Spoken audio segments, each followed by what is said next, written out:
هلا والله جايز، شلونكم؟ شخباركم؟ ان شاء الله يا ربي الكل يكونوا بخير وبأحسن حال.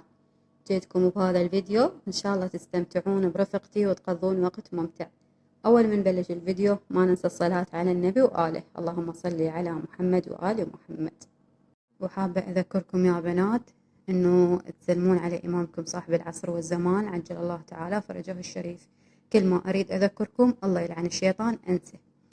فاليوم قلت خلي أذكركم حتى إذا أنتم تسووها إن شاء الله تكونون تسوونها هاي العادة، بس إذا كنتوا أنتوا بغفلة حبيت إنه أذكركم وتخلونها من ضمن روتينكم اليومي. قبل لا تنامون تروحون لفراشكم تسلمون على الإمام، ومن تقعدون الصبح قبل لا تحجون ويا أي شخص همين تسلمون على الإمام. راح تحسون براحة نفسية، وهذا الشي راح يسعد قلب الإمام عجل الله تعالى فرجه الشريف. ويعني انتو دائما بذكر الإمام مناسينه تذكرونه دائما، وحتى أطفالكم علموهم على هذا الشيء. تخلون إيدكم على صدركم. السلام عليك سيدي ومولاي يا صاحب العصر والزمان أينما تكون ورحمة الله وبركاته. كن معي فإني معك في كل الأحوال، العجل العجل الأمان الأمان يا صاحب الزمان. والله بنات راح تحسون براحة نفسية، أنتوا جربوها وشوفوا. فإن شاء الله يعني أكون ذكرتكم زين.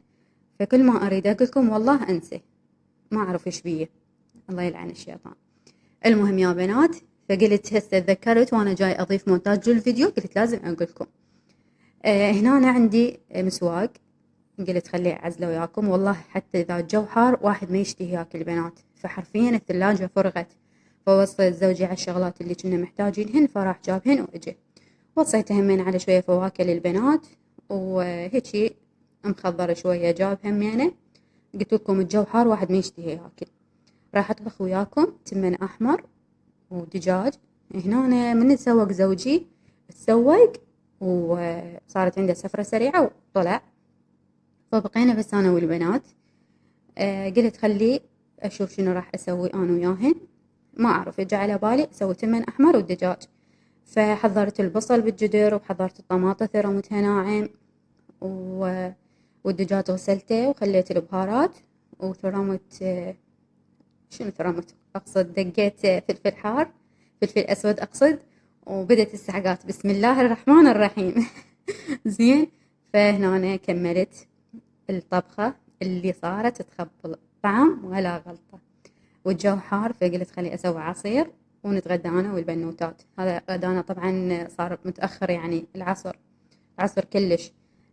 بس أنا وياهن وما نشتهي وبالقوة قعدنا أكلنا. وهمين شنو ملاكي ما قعدت أكلت، بس أنا ومزوز بالقوة همين قلت لها تعالي كلوا وياي.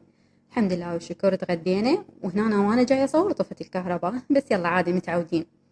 فتحت الباب ما أحكي لكم، فتحت الباب عود على أساس للضوء النوم شنو صمتنا صمت الهواء لهاب على قولة أمي. فسدينا الباب ورجعنا على الفلاش مال التليفون اتغدينا والحمد لله والشكر.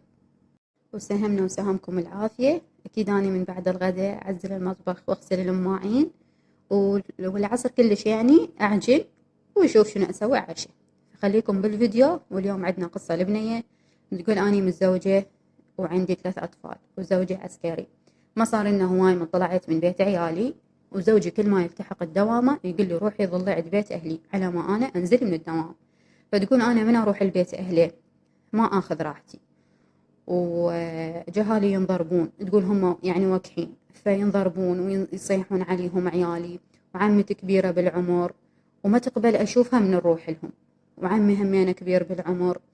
فأنا أتعذب إذا رحت لهم. من ياخذني زوجي من يلتحق يخليني عندهم، تقول عبالك ما أخذني للموت. فزوجي ما جاي يقتنع إنه يخليني بالبيت. أنتوا نصحوني شو أسوي؟ البنية طالبة نصيحتكم بنات، وأتمنى تنصحونها بتعليقات. إن شاء الله هي راح تقرأ تعليقاتكم. بدينا بستحق.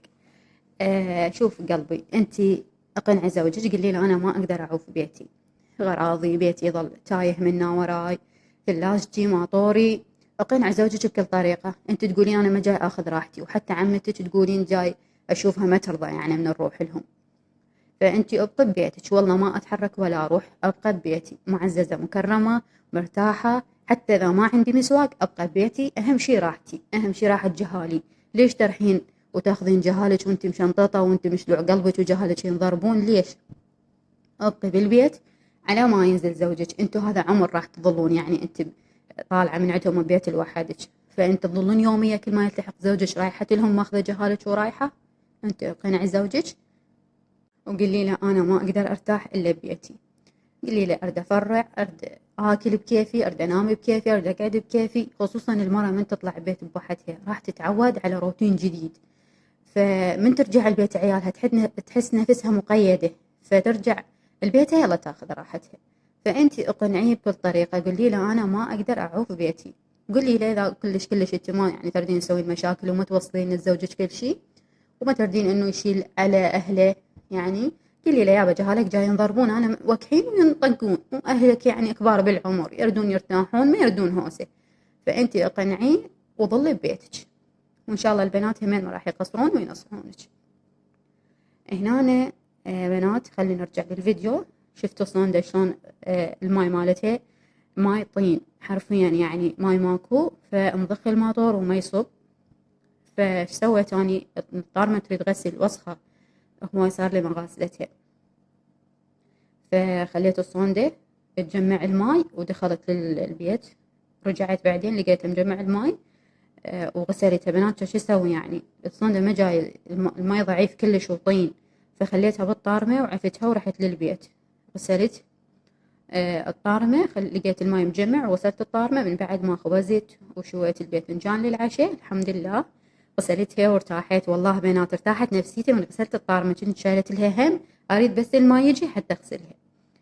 وانا وزوجي عرك على الماي، يقول لي لا تغسلين وتبذرين، ماي ماكو. المهم بنات هنا تعشينا والحمد لله انا والبنوتات. هنا رجع زوجي سويت له عصير خطية، اجى تعبان والجو حار، وهنا اجيت اخذ ملابس اغسلها ولقيت الخردة بنات. حرفيا انا ما اخلي خردة على زوجي، عندي الخردة اذا لقيتها عندي احسن من ما القى 10 لو 5 انتم متخيلين؟ فمنو مثلي تكيف بالخردة اكثر من 10 و5. فاخذتهن راح اخليهن بالحصالة مالتي، والحصالة بعدني ليها 7 مفاتحتها ما اعرف والله، حاطتها بهواي شغلات. ساعة أقول أكمل غرفة البنات، ساعة أقول أجيب بها براد، ساعة أقول أجيب قلاية هوائية. انتوا انصحوني. ولهنا يا حبايب قرب يخلص الفيديو. أتمنى استمتعتوا برفقتي وقضيتوا وقت ممتع، وأتمنى يعني فدتكم ولو بشي بسيط. إذا عجبكم الفيديو لا تنسون تتفاعلون عليه. انتظرون إن شاء الله فيديوهات جاية. مع ألف سلامة، باي باي.